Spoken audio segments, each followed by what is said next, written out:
and welcome to Everything Bass.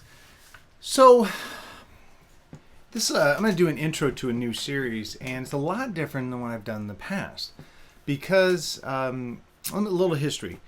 So, right when I'm going to go way back. Before I went to Musicians Institute as a student, I could write stuff all day long. I was very creative, and it seemed like I could just pull stuff, out of thin air, working with bands, writing songs, writing like solo bass compositions. And then I went to Musicians Institute, and I loved it. I mean, it was the most intense education you could imagine. I mean, at times, close to 24 hours a day, I was working on my music. I was learning so much about theory, other styles of music. It was the greatest, probably one of the greatest years of my life. However, my creativity dried up. I started finding myself not being able to be as freely creative, and also I found that I wasn't as expressive. I couldn't seem to convey emotions and things musically as well as I used to when I barely knew anything. And that fascinated me. So I graduated, and I was actually offered a position on staff at Musicians Institute. And at the time when I first started there as an instructor and a counselor, I was really questioning, like, why was that? Why was I more creative early in my musical life when I knew almost nothing? And then less creative now that I had this great wealth of knowledge I could draw upon and all these inspirations. So I started asking. I started interviewing people. I read a lot of great books. Musicians in Tune is one. A lot about creative visualization. I read a book about that, which really helped. And I started realizing that there's a correlation sometimes to studying your craft and starting to feel less creative and less expressive on the instrument. And so that became my journey. And I started finding wonderful drills. I started creating some concepts that were really popular. And I taught open counseling on it at Musicians Institute. And that was where I could kind of workshop some of these drills, test them out on students and things. And ultimately, I self-published a book, Creative Explorations. And somehow the book got to the attention of Jim Roberts, the first editor of Bass Player Magazine. And for 1 year, he asked me to write the back page article based on this book, breaking it into segments that worked in that format. And that was awesome. And that's how I met a lot of you, was through that article, that series of articles. And so then I started doing clinics for companies, and a lot of times I was asked to teach on creative explorations. But that's decades ago. And over the years, I've come up with new concepts. I refined the old concepts and also adapted them to newer technologies. It's funny, if you happen to find one of the old books, they're, again, that's before the internet. I self-published them, literally sold them out of the trunk of my car when I would do clinics. People could mail them in, and I'd sell them through the mail, but there's not a lot out there. But they were very dated, talked about cassette recordings and things like that, where honestly, I started finding, years ago that there's so many more resources that are easily at hand for us to apply these creative exploration drills.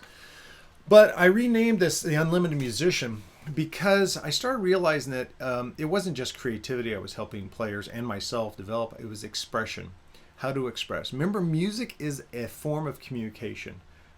That's it at basic. I mean, remember, drums used to tell soldiers how to act, or drums would convey news from one settlement to another settlement.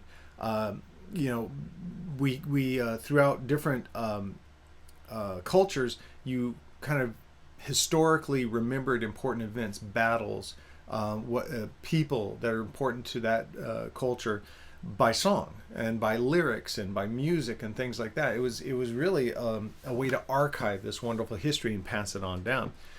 At one point, we got all screwed up and we made it a commerce. And once we made it a commerce, sometimes non-musicians were in charge, and they would start saying, "Oh, you got to sound like this guy because this guy's selling so many albums," and our creativity got kind of misguided, and our expression got misguided a bit. I'm going to start sharing in small videos, not so small, some of these might be quite long, but concepts for any musician.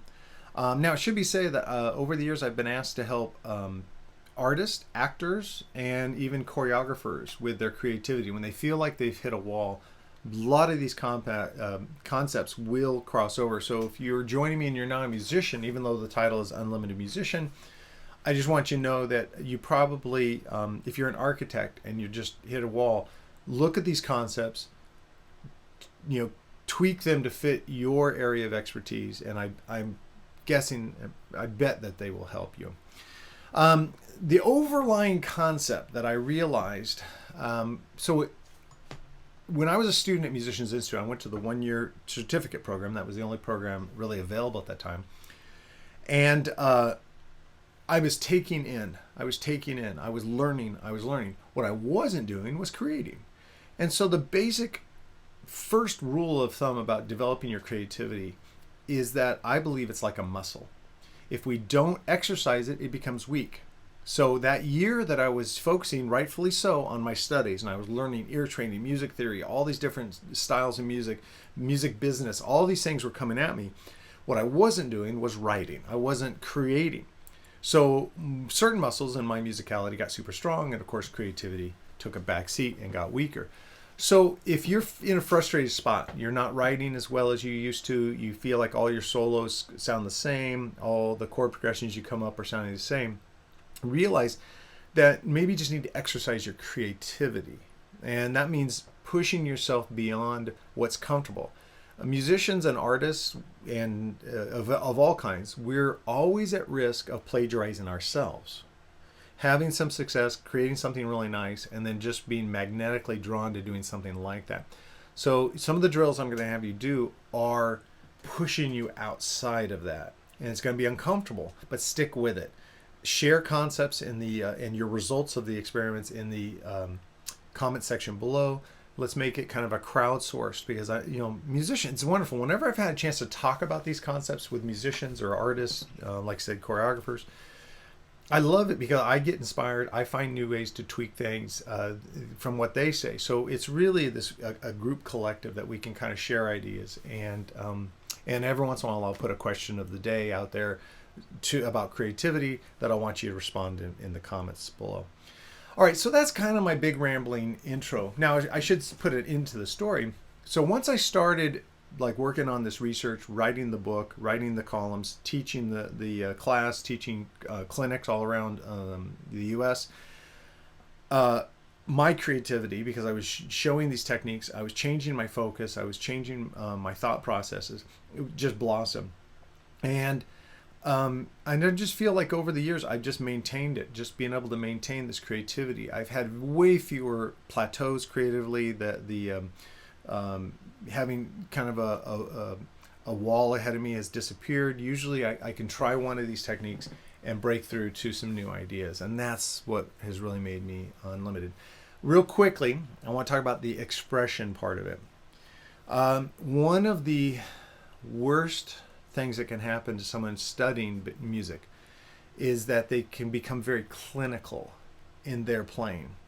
I remember being in Los Angeles, going to see a band play, and I heard someone say, "Oh, you can tell these guys went to music school," and I'm just kind of eavesdropping, and they said, because listen to them, they have no life in their playing. They're just playing bunches of notes with no kind of feeling. And that really kind of okay. And sometimes we can work on technical things so well, and we can go, wow, look, I couldn't do this before. But are we saying anything? Are we expressing anything? So some of these exercises I give you, some of these videos are going to talk about that, how to get your expression up. If you're playing this really heartfelt ballad and the singer's singing things that are just tearing your heart out, you want to make your solo match that emotion and draw. You don't want the solo to come up and derail or confuse the audience, because all of a sudden you're doing this really crazy thing that's not really backing up the emotions of the song and supporting the theme of the song. So these are all coming up, and if you guys like it, if I get comments, of course I'll invest in going more and deeper, but I think I could do like 75 to 100 videos about this just over the years of research and practice that I put in. I definitely am anxious to share with you. So talking about sharing, normally this channel, Everything Bass, does stuff about bass, but this is really for everybody. So if you're the bass player in the band, and you think that the guitarist who writes all the songs or someone in your band would benefit from this, please share it. This is really the reason I didn't call it the Unlimited Bassist. This applies to all musicians and singers and everyone. So if you're struggling with your creativity and your expression, or you know someone who is, please share it with them. And that just makes the pool of knowledge that we can kind of share ideas with each other bigger and better and more diverse. And that's what excites me. So thank you everyone for stopping by. Please keep an eye out for the next video in the series, and I will talk to you later.